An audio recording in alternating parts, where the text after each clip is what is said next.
And a local business weekly declared, "The revolution is here." Behind you stands a symbol of oppression, where men have languished under the name of this man, who has been held up to you as the shining example of justice.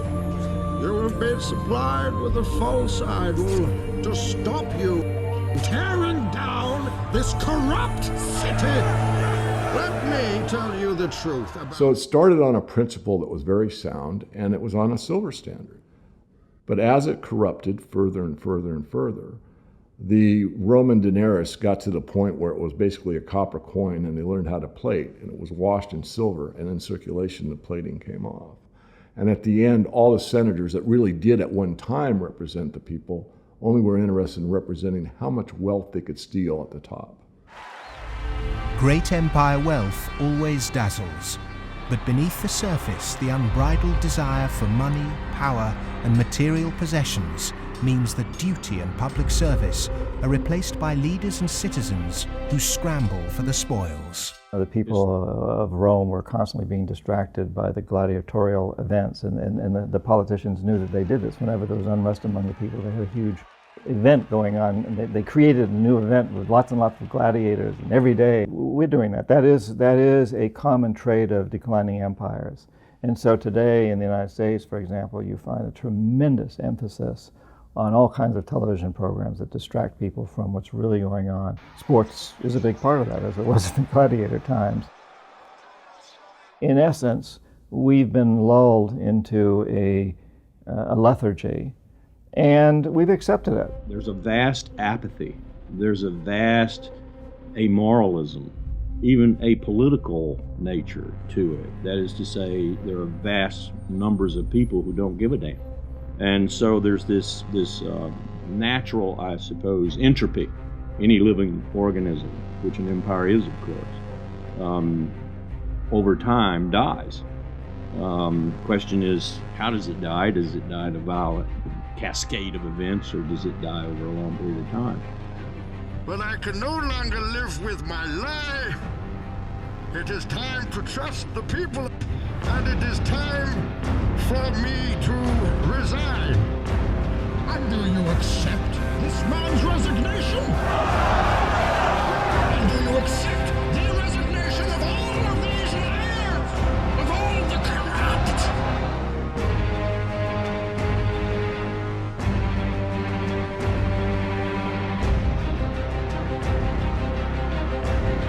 Why, with such brilliant knowledge on the planet, are we still struggling to distribute wealth fairly? How has the human race developed a flawed system of government and economics that serves the few at the expense of the many? And with such poverty in an age of plenty, why have we not had the will to change such a vicious social structure? Is it just greed, or does it go deeper than that? Is the problem systemic? Well, when you get off the gold standard and go into a fiat money currency, combined with a fractional reserve banking system, you end up compounding debt faster than you can ever possibly produce to support that debt. So eventually you're going to find yourself back into debt slavery. And that's what's happened in the U.S. For every dollar of GDP, for example, in the U.S., it also creates something like $5.50 worth of debt. Because this is what happens when our economy flips over and basically capsizes. And of course, the government solution now to address all the problems is basically to create more debt. America right now is in a very interesting position because in the past 200-300 years of its history, it's a culture and country which has almost always existed on the assumption that resources could be expanded. If there was a problem, you always try to deal with it by expanding the pie. Go west, young man. Make the pie bigger so that everyone's got a bigger piece. Now it's facing a world where possibly resources are beginning to be more constrained and where it's going to have to divide up that pie and inflict pain on people. And that's something which it is not well prepared for. The breakthrough that occurred around the year 2000 in the United States was when bankers found out that the poor are honest.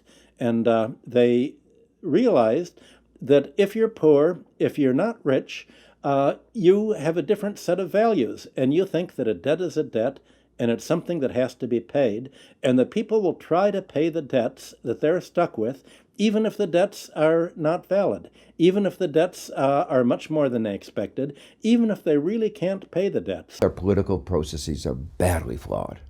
They're badly flawed because of the dependence on lobbyists, on campaign contributions. So that's why, my view, and a view I think of a lot of people, is that we have to restructure our political processes to give more voice to the ordinary citizen and less voice to the interest group, to the moneyed groups, to those who have taken such a large role in shaping our tax code, our regulatory regulations, and so forth. Once we were weak, but now we stand tall. Millions of citizens heeding the call, demanding our freedom, the birthright of all.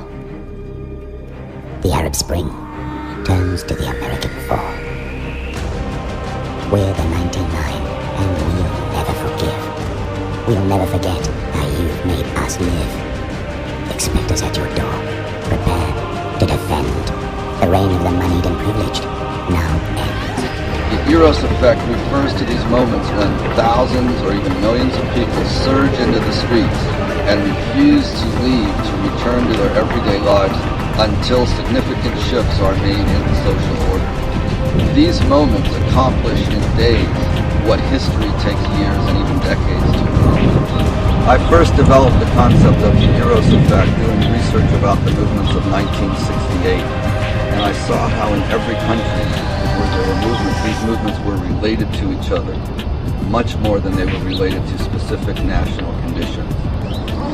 In these moments of the Eros effect, the popular reality is reconstructed by thousands of people who change their everyday lives. Instead of values like patriotism, hierarchy, or competition being the dominant values, people construct new values of solidarity, of humanity, of love for each other.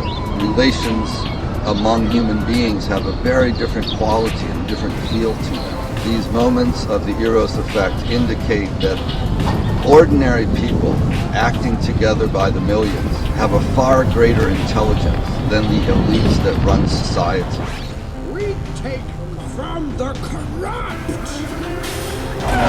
the rich, the oppressors of generations who have kept you down with myths of opportunity, and we give it back to you, the people. None shall interfere.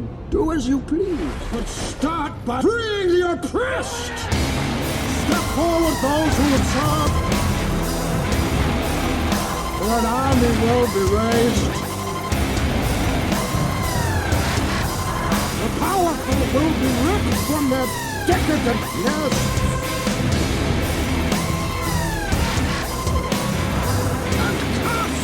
Into the cold world that we know and endure.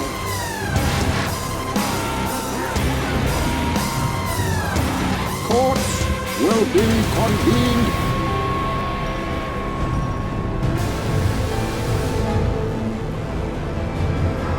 Spoils will be enjoyed. Blood will be shed. The police will survive as they learn to serve true justice. What sort of community do you live in?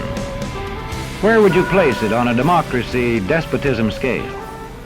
Today, democracy can ebb away in communities whose citizens allow power to become concentrated in the hands of bosses. The test of despotic power is that it can disregard the will of the people. It rules without the consent of the governed. What happens in a single community is the problem of its own citizens. But it is also the problem of us all, because as communities go, so goes the nation. This great city, it will endure. It will survive.